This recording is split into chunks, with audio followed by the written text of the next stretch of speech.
Hi, I'm Chaz Moore, and I work here at the Irish Cultural Center. And my family's been here in Arizona since the late 70s. My parents retired and moved out here. When I was growing up in Chicago, I had Irish on both sides of my family, and I was a typical Irish American. And you hear the stories about, oh, we're Irish, and my parents and my family weren't the kind of people that really wore it on their sleeve. My dad would wear his harp tie on St. Patrick's Day, and we'd have corned beef and potatoes, and it was fairly low key. Although as I got interested in the Irish ancestry, as I got into college and I got interested in Irish music and the Clancy brothers, I started realizing that so much of my family really was very Irish and carrying a lot of Irish traditions. My mom with her cooking and their sayings.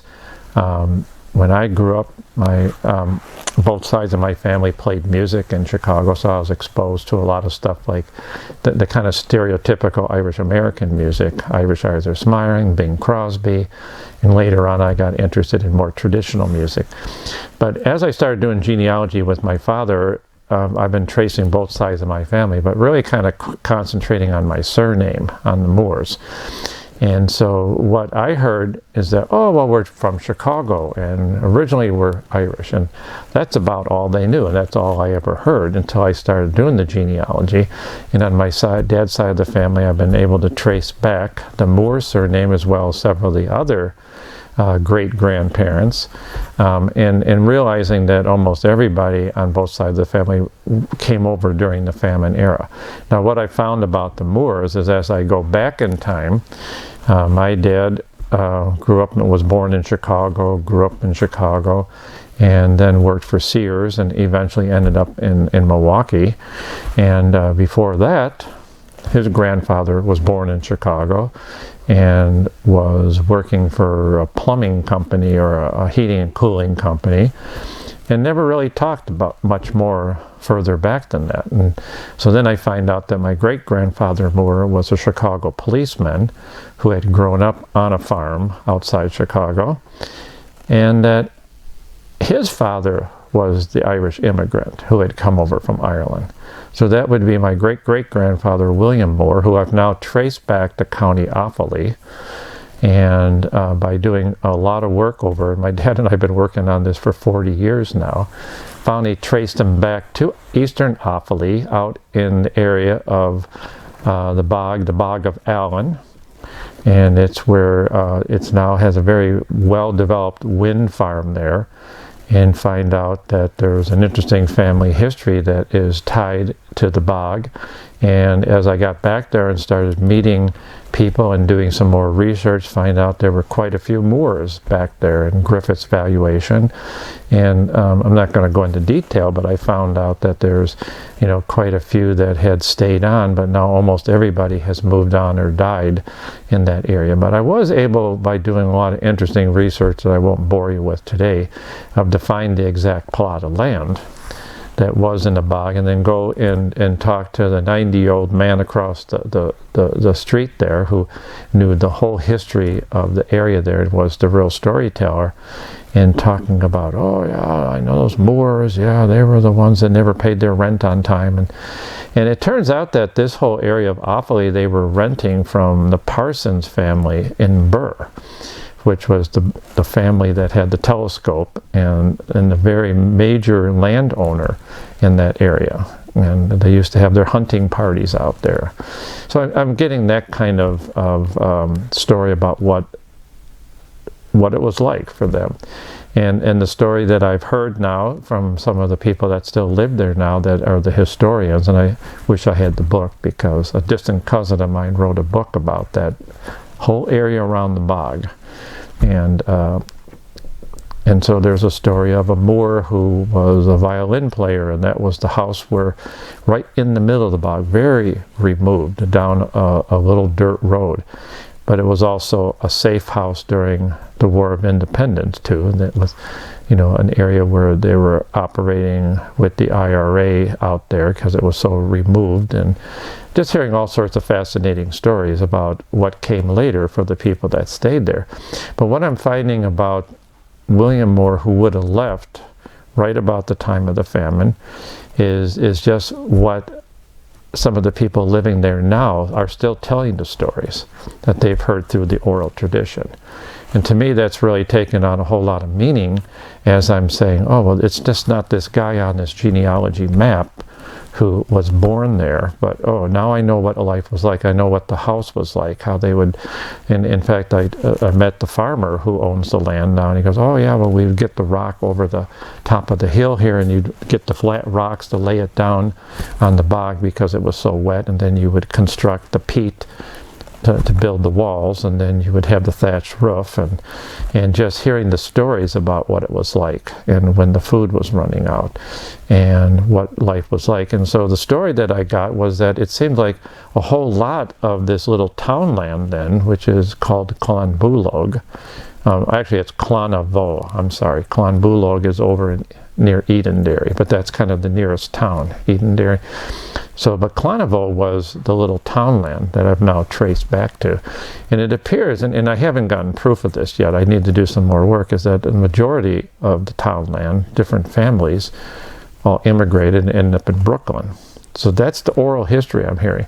Now, I've got the genealogy records now to prove that. And I'm finding multiple Moors, but then other people then that say they're from Kings County that ended up in a very Irish, probably Irish tenements in Brooklyn. And the thing that made it hard for me doing the family history is that the great-great-grandfather had several children in Brooklyn and then was a homesteader outside Chicago. And so that's what made going backwards so hard.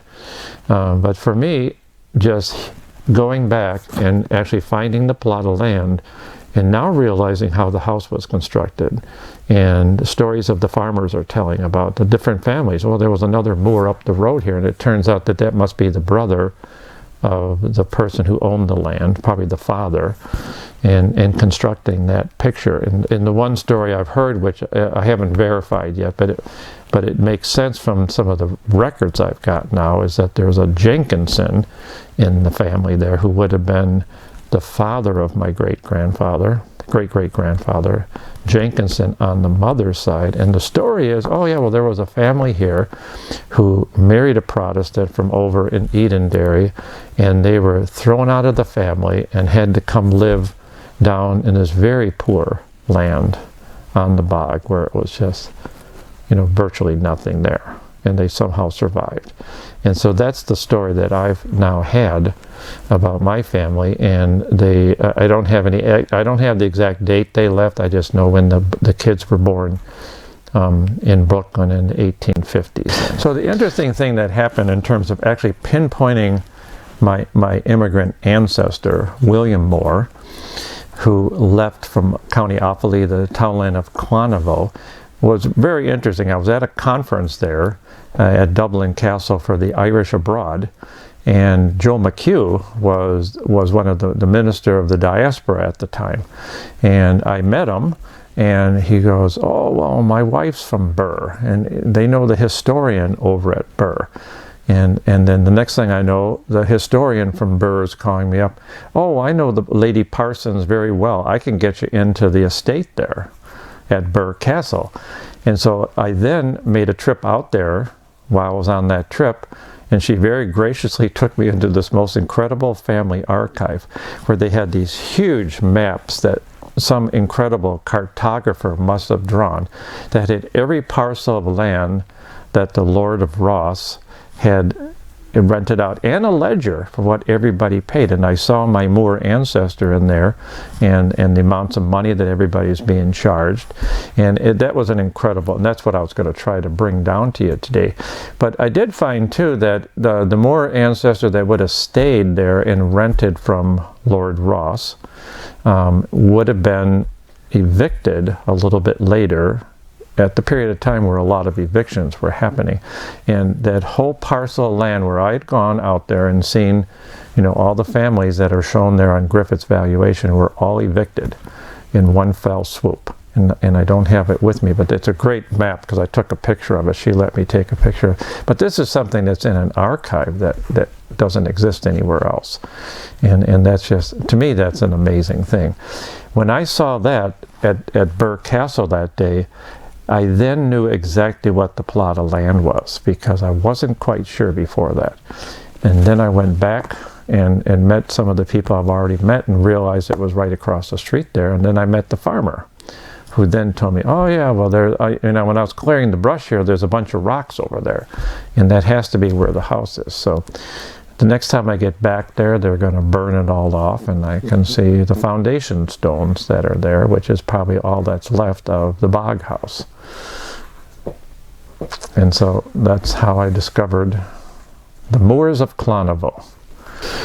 I guess my connection with the famine and promoting the international commemoration of the Great Famine here in Phoenix was kind of my journey over discovering my own family history from, like I said, growing up in Chicago, where it wasn't a big deal. You know, it was, oh yeah, St. Patrick's Day, and, you know, play Bing Crosby and have some, you know, corned beef stew for St. Patrick's Day, to really getting involved in it and being very interested in the history. I mean, I really got a passion for a lot of it during the Troubles too, and trying to figure out, well, what is going on here? Why are these people fighting each other?